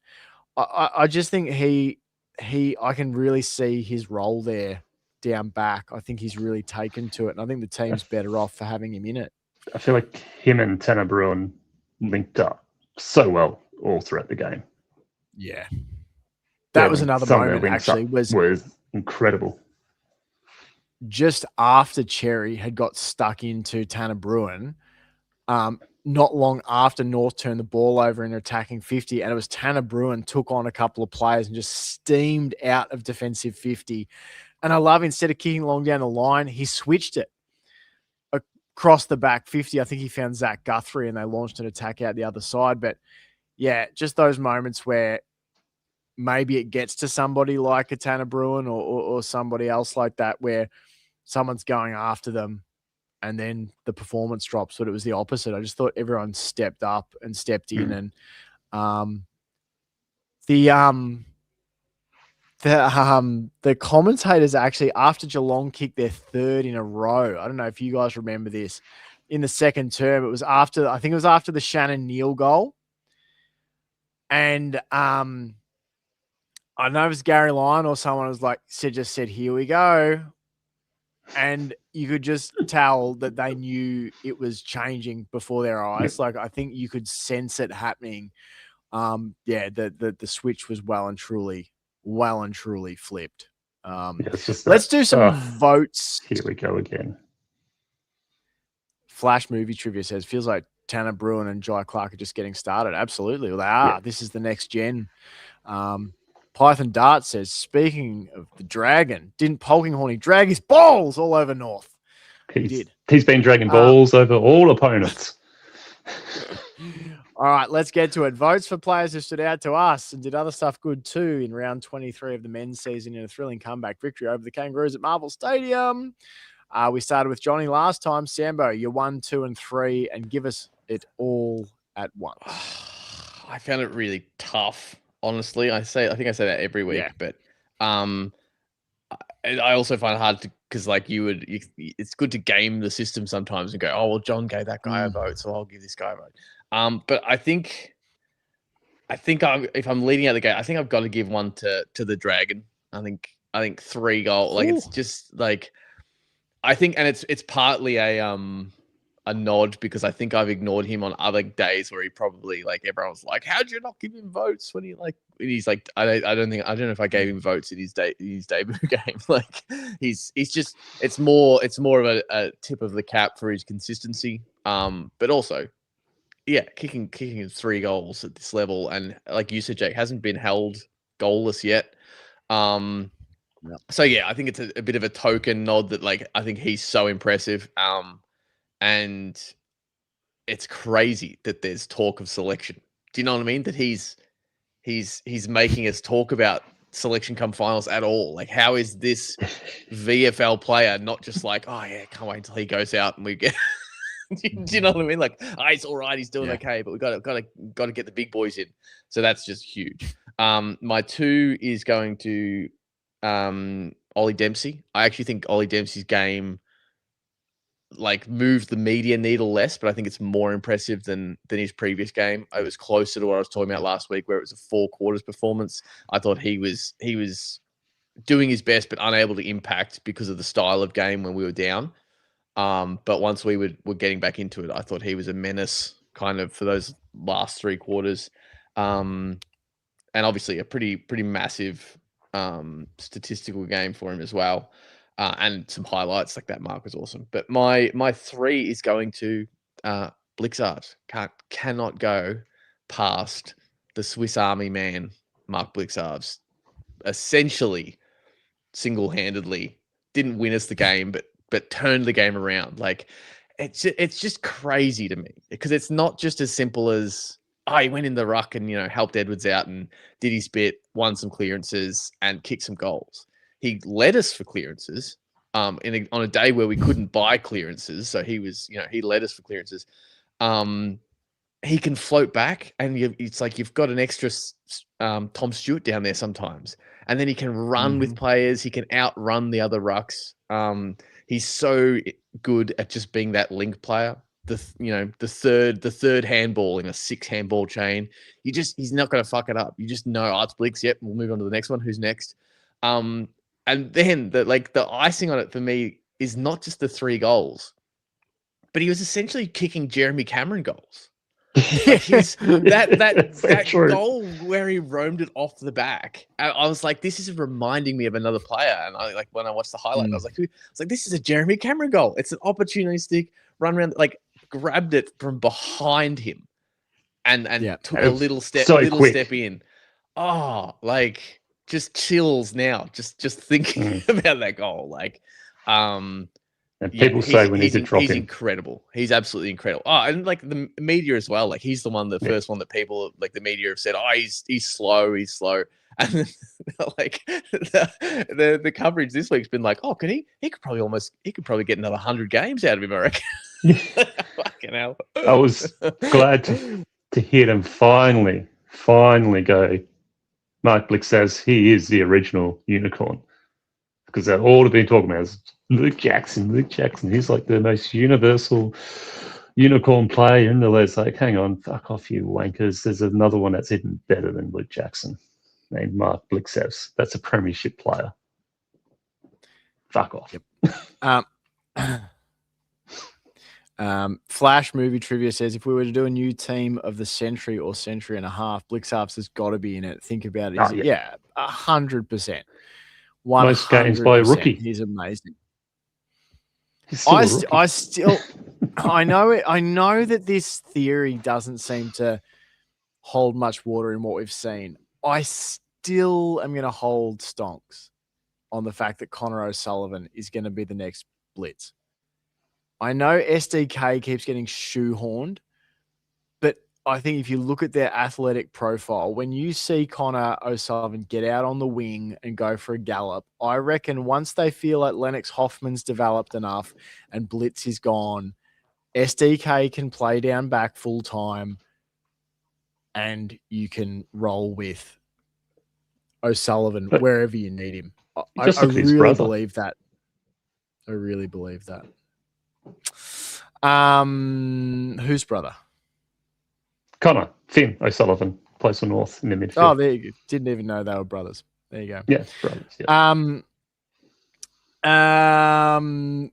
Baby May says, better hear some big Blitz ball washing. Oh, there's going to be plenty. Got 3 votes. Didn't even need the balls washed in the end. Johnny, who's your 1, 2, and 3? I found my votes quite easy. Really. My one, okay. I'm giving to Oisin Mullen just for that spoil. Like, that spoil was enough for me to go, yeah, that was just pure ecstasy. That was like better than anything else in the world at that moment. It was just at that moment. Nicely done. Yeah, it's just going to be in my mind for the rest of the time because it was, yeah. I think it was one of the. It's going to be if there was an award for best spoil, that would be the winner every single time. But yeah, again, he's just proving why they said he was the Nick Dacos of Gaelic footy. He's just incredible, such a great player, so fast. So just set his kicking. Like every time he gets the ball, I'm feeling more and more confident about his kicking going inside 50. Like he's starting to lace them up inside 50 each week now. And he's just such a excitement machine. And to see all the players acknowledge that spoil after the goal going, that's your goal there, was just knowing that the team knows how important he is and how much fun and joy he brings to this team is also just so great to watch. Such a awesome player. My 2 is going to shock everyone because I knew exactly who both of your 3 votes were going to straight away. I'm giving my 2 to Mark Blixevs. Everything Sam said. Incredible player. I was like, he's going to get his balls washed by his 2. Big time. I know where you're going for your 3. Do you now? I reckon. Because I'm giving my 3 to Tanner Bruin. Of course. Yeah, of yes. course. Yeah. Tanner Bruin's been Johnny's pet project this year. Yeah. But that second quarter alongside Mark Blixevs, him and Mark, I thought they were the 2 that really set the tone for the Cats early on. And some of those runs by Tanner Bruin from defensive 50 with the chain up as well. Like he would pass it and then sprint as fast as he could to get the ball again. And he was making the right choices every time. Like we've criticised some of his kicking throughout the year. But this game, it was like he took the idea that I've got to do something this game to help us win. And he took it on himself personally. I was like, this is my time to stand up. And he stood up sensationally and just stood out to me in such a big way. And I was like, yeah, he's my 3 voter. And just, super impressed, super proud of him. And he's showing what a talented player he will become for the Cats, that he is for the Cats. 80% by foot on 20 kicks, Tanner Bruin. Pretty impressive stuff. Pretty impressive stuff. It's actually one of the games where I went back to, was it Chris Scott saying that he felt like it would have been really nice to have Tanner Bruin in the grand final last year? And at the time I was like, sort of whatever.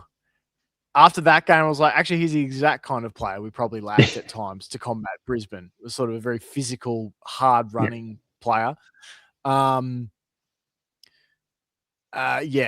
May says, impressed me so much about Tanner's performance was his great, quick decision-making, huge growth in that area. Absolutely.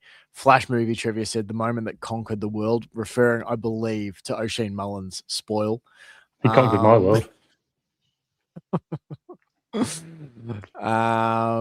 Second Kin says, I like Nevitt as a Blix halves role. I'll be very interested to see if Mitchie Nevitt's on the list at the end of the year. That will be here. Now, having said that, I haven't watched the VFL game yet, but I know what his stats are. Statistically, it matches up with the last few weeks where I think he's ending the season very, very strongly. Sambo, does that check out from what you watched? Mitch Nevitt, very strong finish to the season. Yeah, absolutely. Like, I think if you were to compare him to some of the other lads that are maybe like in the same kind of category, but not getting the love in the AFL, Nevitt to me looks like he's trying to prove himself before contract talk before the end of the year, whereas other players to me look like they've kind of gone, screw this. Like I've tried so hard for so long and not got the love. So to me, last sort of 3 weeks and this year, including this week, Nevitt's trying real darn hard to stick around, I would say. Good for him.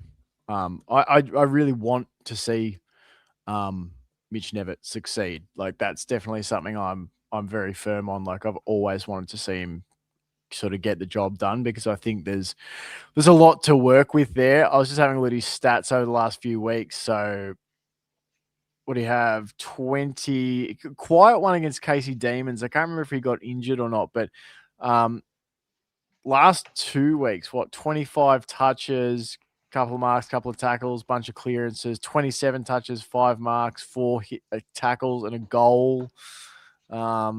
He's been pretty consistent this year, really, when you look at him in the VFL. My votes are Flash just says, if we get Butters, do we offer up Mitch Nevitt and George Stevens and who else? Do we have to trade for Zach Butters with players? Yeah, they're going to match whatever bid anyone puts on him. Because he's a restricted free agent. Yeah, it'd be interesting to see. Honestly, I'm going to handball that one. Paul has probably done a video. Paul will probably do another video on it, I would imagine, as we get more, closer to an actual, knowing place about this, and can speculate a bit more accurately on it. I don't know. I could have a think, but I think Paul will do that question justice, more so than we will. My votes, I'm definitely going to have to wash some balls before we get out of here because there's a guy who missed out on my votes, but I want to wash his balls desperately. My one vote, I'm going to give to, it's really difficult. I'm going to give one vote to Sean Manor. I thought he was excellent. 20 touches, 6 marks, 2 tackles, 2 clearances, a goal assist, and 3 goals himself. Just thought he was a brilliant fire starter for us, and continues to be so. Like, there we go. That's good timing. Baby May had just said, "We'd love to see some Manor love." Great performance. Yep. Well, there it is. So he gets my 1 vote. I'm giving my 2 votes to Tanner Bruin.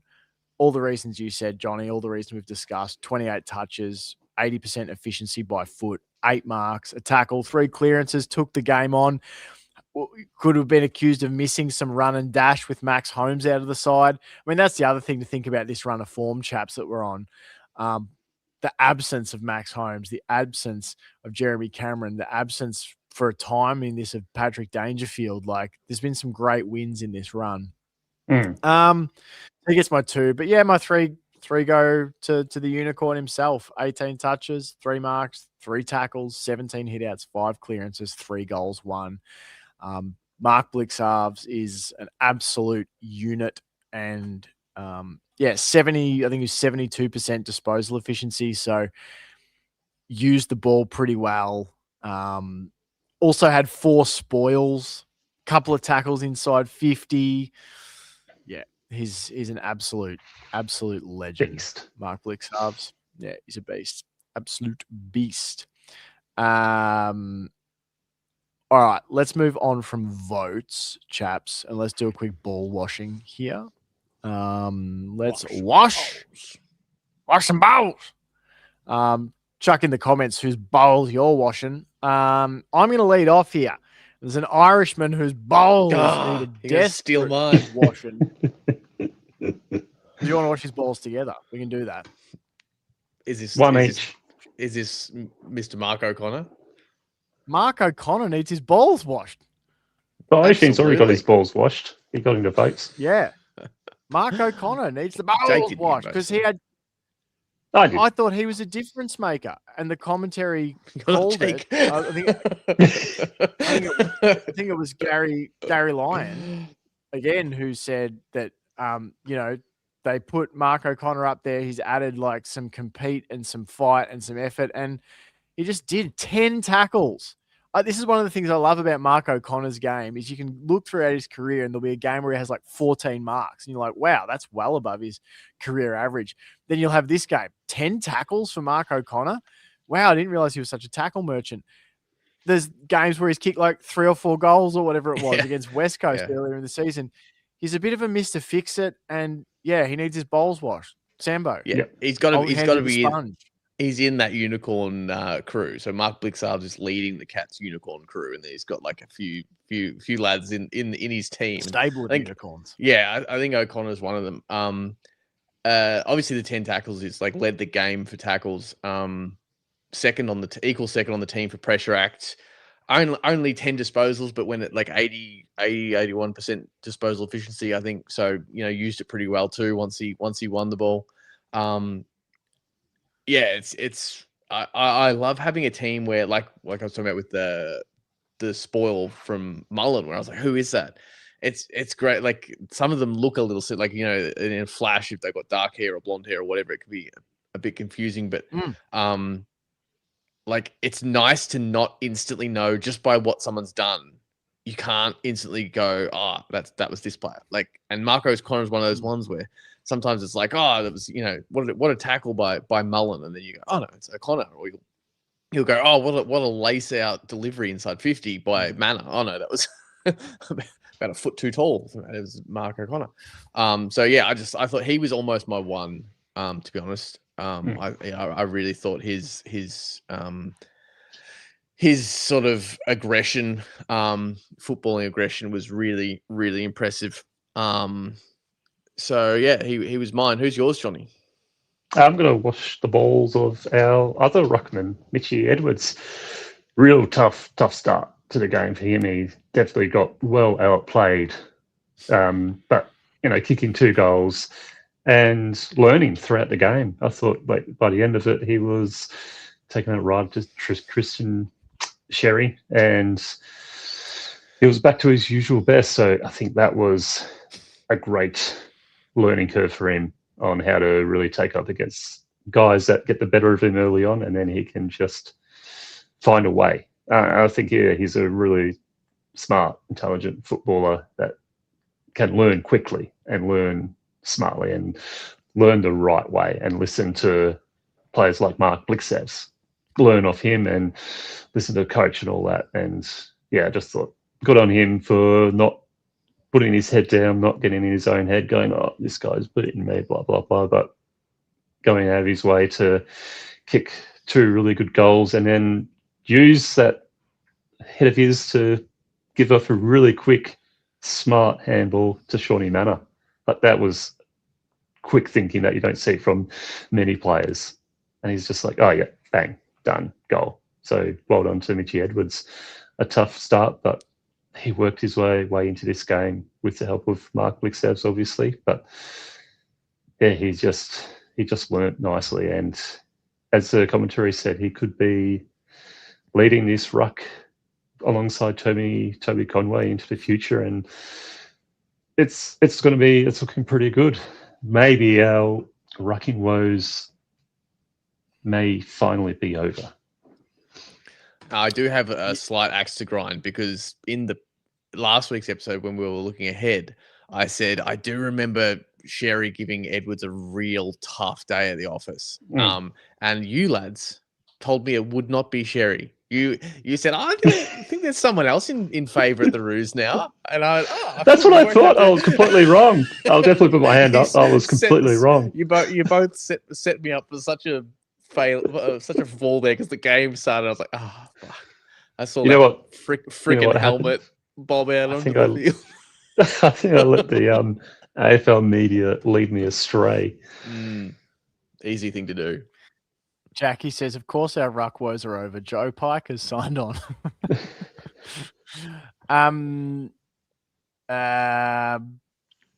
Some other balls being washed in the chat. Baby May is washing Mitch Edwards' balls. Python Darts 180 says, Mr. Sexy Feeney and Mully get his balls washed in some Guinness. Flash Movie says, I'm washing the midfield and head coach's balls for halting the red hot Kangaroos midfield. 100%. Baby May says, I said it on the day and I'll say it again. Sully and Stewart first quarter put forward a solid defensive front, multiple important contested marks. Without them, that 40-point lead would have been 60. I actually agree with that. We actually did a few things right in that first term down back, despite the fact they put on 7 goals. They were just having one of those patches where it was just like, just goals flying in. You're like, what is going on? All right, we've done everything, chaps. We've recapped the women's game. We've recapped the men's game. We've washed some bowls. So that means it's time for the end of the show at nearly 2 hours, clocking in here at 2 hours. And that means we're going to end with a little bit of trivia. The capital city of Iceland is Reykjavik. The month of July was named after who? A guy named July? No. I have no idea. No. Some Roman god? No. John is very, very close. It was Julius Caesar. Is what the month of July. Flash movie trivia got it as well. So well done there. Not movie trivia, but must have Googled it. He must have Googled it. Yeah. Actually, I'm just going to accuse everyone that gets it right as Googled it. That reminds me, earlier in the night, we got at 8:41, nearly 2 hours ago, we had this comment from Mark 56 U6P. Similar in all caps. He's coming with those receipts every week, John. Yeah, but he's not. He still hasn't proved that he didn't Google it.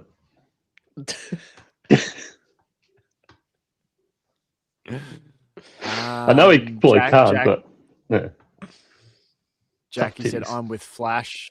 Also must have been talking about Julius Caesar. Baby May says, lovely yap tonight, chaps. It was. It was. Chaps, yap, cats. It's been a while since we hit the 2 hour mark. Been a while. It has been. It's like a COVID era show. I think we'll bang the sacred gong to bring the show to a close. There it is. Sambo and I will be back in your ear holes in the not too distant future with a VFL pod, but probably only for our Patreon subscribers. So remember to go on over, sign up to be a member of the Patreon if you've got a few extra shekels rattling around your pocket that you'd like to lighten yourself of. We thank our Patreon subscribers, absolute bloody legends. And remember, you can start a 7-day free trial on the Hoops Crew Patreon. That's where our big, lengthy VFL content goes. Big, lengthy stuff on the OnlyFans. On the dong to the face. Right, the old nuclear dong is up on the Patreon. So, yeah, you can go on over there and sign up for a free trial, see what it's all about. Check out the extra VFL stuff we're putting up on there. And also, if you are paid and active Patreon subscriber, when we do our footy card draw, you will go in the draw to win that. we're giving away some footy cards. We're going to do a video on the Patreon. Sam bought a bunch of 2009 unopened packs of footy cards. We're going to do a live unpacking of those. So yeah, we'd love to see you over there. All right. That's all from us. Hope you have a magnificent week and stay tuned. Keep your dial locked here on the Hoops Crew Patreon. Until next time, go Cats. Go Cats.